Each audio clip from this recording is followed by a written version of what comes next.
Good evening. My name is Michelle Sanders, and I'm running for Library Board Trustee. My husband Danny and I have lived in Del Mar for over 25 years, having both been raised in the city of Albany. We raised our 3 children here who all graduated from Bethlehem Central High School. Our library has always been the go-to place for events and activities, from story hour to research projects.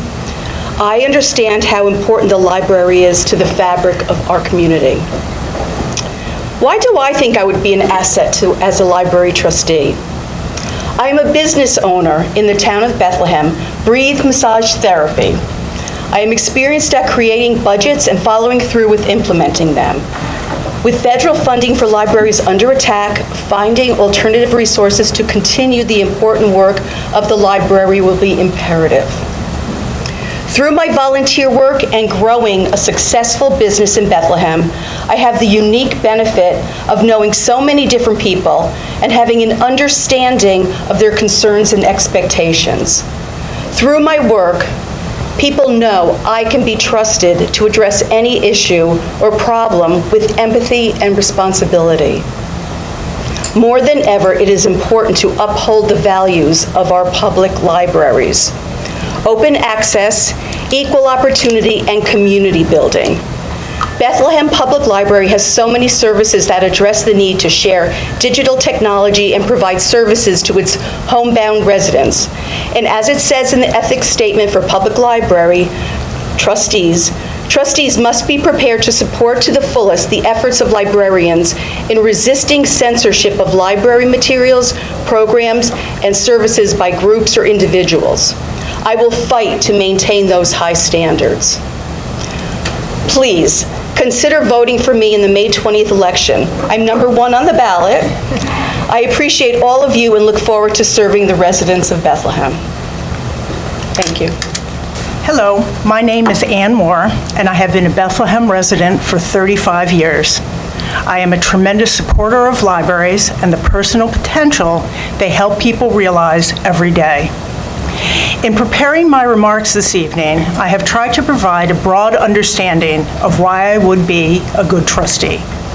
My views have been shaped by what I have seen and experienced over the more than 30 years I have lived in the library neighborhood.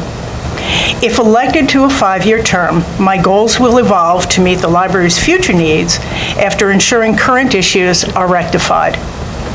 There are 4 major areas I would like to initially focus on as a trustee. First, projects that directly impact building maintenance and safety. In 2018, there was a comprehensive study completed of the Bethlehem Library structure. I would like to revisit that study with the help of a structural engineer to see what identified problems still exist, prioritize their repair or replacement, and see if there are other issues that were not identified at the time. Second, a complaint I heard often when collecting signatures and attending meetings was people have stopped going to the library because there's nothing there for them. I would like to work on expanding the offerings for adult readers in the collection to address that complaint. This does not mean ignoring the other collections, but the library should be a vibrant resource for all members of the school district community. Third, I feel strongly that if people take the time to attend trustee meetings, their questions should be answered in real time and on the record. As a board, we will need to determine how to best deal with questions that cause meetings to run too long, but there needs to be a process in place. And finally, library documents, procedures, projects, and financial records need to be more transparent and easily understandable. While anyone can see monthly expenditures based on checks written or received, there is no notation of what those checks are paying for or why they might be being received. As far as projects are concerned, communication is often absent or highly controlled. Patrons are rarely informed about projects that may interfere with their ability to use the library or how they may impact their daily lives. Money being spent on projects and contractors is often not disclosed clearly, sometimes requiring extraordinary effort to put the pieces together. There should be one place where communication and total expenses for projects can be found easily and completely. In the over 30 years I have lived in my house, I have watched the library spend money on things that have nothing to do with the building or collection. There have been 3 failed renovation projects that have cost millions of dollars and caused our neighborhood to lose the ability of having new neighbors due to the demolition of houses. We are now in a position that necessary maintenance and repairs must be done immediately because money was spent instead on real estate, architects, lawyers, and project managers. In my opinion, the board has been financially negligent in prioritizing large renovations over the maintenance of a classic, brutalist design building. I would like to change that approach. As a resident of a house that was built in the 1850s and a retired educator familiar with state education department requirements, I am well familiar with prioritizing repairs, saving money to address needs, and delaying things that would be nice for things that are a must. I would like to bring my knowledge and expertise to managing the library. I would appreciate your vote on May 20th so we can move the library forward as a fiscally responsible literary collection and get out of the real estate and renovation business. Thank you. Good evening. Happy to see so many people out tonight. Thank you for coming out and being interested in this process. I'd like to introduce myself. My name is Jill Adams. I've lived... Okay. Better? Okay. Remind me again if I start to swallow my words. I would appreciate it. I'm Jill Adams. I've lived in town for 23 years. My husband and I raised 3 children here. They're all adults and off living their own lives. I'm running for the board seat in part because I love the library and I love volunteering for things that I love. However, I have been dismayed by some of the negativity I've heard about the library, especially in the wake of the building proposal vote. I think everyone who's here heard the community's response loudly and clearly. The bond was too expensive. It was a very clear message, and yet I don't think it warrants negativity. To me, it means we'll have to work smarter, find cost-efficient and creative solutions to keep our library functioning well and serving its mission for our community. This is what motivated me. I want to contribute to the board's good work for our gem of a library. A little bit more about me. I volunteered for my kids' sports and schools. For instance, I ran the science fair at Hammergrail for many years. I've served on the town's bicycle and pedestrian committee when we secured funding for new sidewalks. I'm a science journalist in my day job. I'm a freelancer, so I write for a variety of publications, including a health column for the Washington Post. I've developed my capacity to get up to speed on new-to-me topics, identifying expertise, weighing evidence, talking to people about strengths and pitfalls of various approaches or policies. These are skills that will serve me as a board member. I have previous board experience serving my professional organization, the National Association of Science Writers, including holding each executive officer position. It's a different board for sure, but with a similar mission to promote the free flow of information. I mention it here because this experience taught me so much about collaborating with other dedicated volunteers as we worked to come to consensus to make decisions. Collective decision-making is an art that relies on a lot of discussion and a lot of careful listening. I truly enjoyed my board work. Excuse me. A comment that sometimes surprises people. Perhaps there's some dysfunctional boards out there. But I think one key is being as fair-minded as possible. I'm eager to bring my energy to this library board. Libraries, I love them, and not just because I love to read, though I do. I have made friends at the library just for bumping into them on a regular basis. I took advantage of the children's section when my kids were younger. In addition to reading and checking out books, my kids loved asking the librarians big questions. Okay, I might have encouraged this, but it was those big unanswerable questions like, when was the very first house built? The librarian would say, let's see if we can find the answer in one of these books. They say it takes a village to raise a child.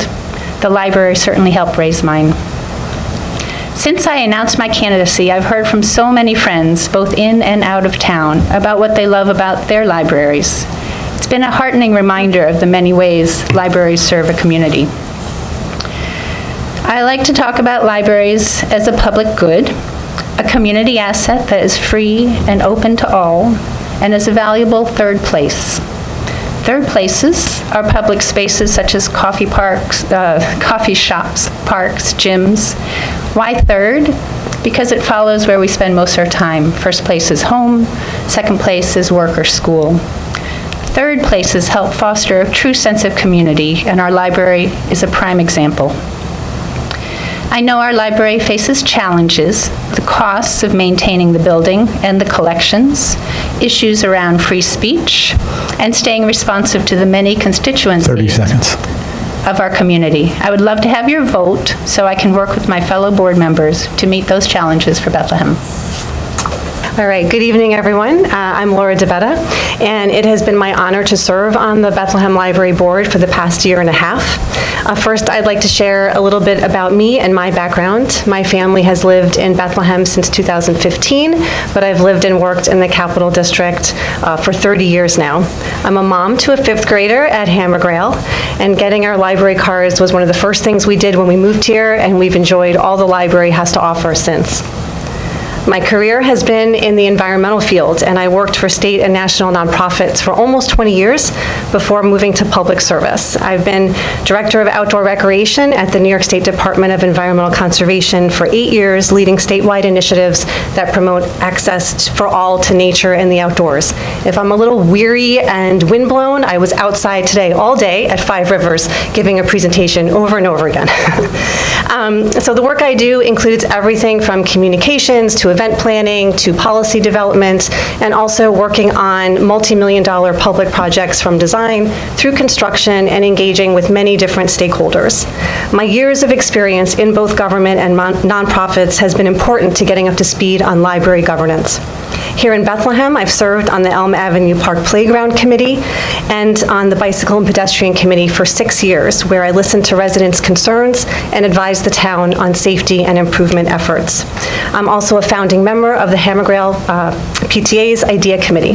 Since 2021, I've been the very proud steward of the Little Free Diverse Library Delmar.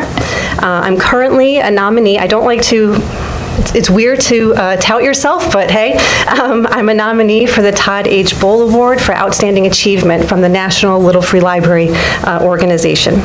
I've also served on nonprofit boards and was a volunteer with the Friends of the Schuylerville Public Library. Public service, promoting equity and inclusion, and defending access to books and learning were a big part of my motivation for wanting to join the board, and I was thrilled to fill a vacant seat in September 2023 and then be elected to the board last May. In my short time on the board, we have faced a myriad of challenges, each of which has taken significant time to address. So I go into this with a clear understanding of the issues facing the library, what the role of trustee entails, and with the intention of continuing to work respectfully and collaboratively with my fellow trustees and staff to address whatever lies ahead. I remain deeply committed to what I think is one of the most important roles for trustees, and one that is likely to get challenged even more in the current climate, and that is defending the First Amendment, free speech, and uncensored access to books, information, and programs. We can expect to see increased pressure to censor programs and ban books here, but trustees take an oath to uphold the Constitution. That includes protecting speech we may not agree with, and I promise to do that. The other pressing issue facing us, and one I know is important to voters, is determining a path forward for building maintenance and improvement needs. The building project bond vote was a learning experience for us all. I came into the project late in the process, but I dove right in. I tried to make myself available to the public to answer as many questions as I could. And in the end, I heard the community clearly and understand that we have some work to do as a board. So some of my priorities moving forward are to work with the board, staff, and residents to make sure that we are addressing critical maintenance needs while being fiscally responsible, that we are communicating frequently and transparently with the community, and developing greater opportunities for the public to engage with the board. Communications has been a central part of my professional career, and moving forward, I will take that experience to be a force for improved communications, transparency, and engagement with residents. As an example of my commitment to transparency, earlier this campaign, I committed to disclosing how much money I spend on my campaign, as well as how much support I receive and from whom. So as of today, my husband and I have spent about $188 on various supplies, and one generous Del Mar resident and supporter purchased lawn signs for $126. So the total to date comes to $313.90 in support of my campaign. You can find more details on my Instagram at Laura Devetta. I'm hopeful we can find a path forward for the building that meets the needs of the library and has the support of the community. 30 seconds. We must also remain committed to making sure the library is welcoming, accessible, and inclusive, is equipped to adapt to change, and is ready to face the challenges that are no doubt coming. Save the best vote for last, and I hope you'll vote for me on May 20th. Thank you.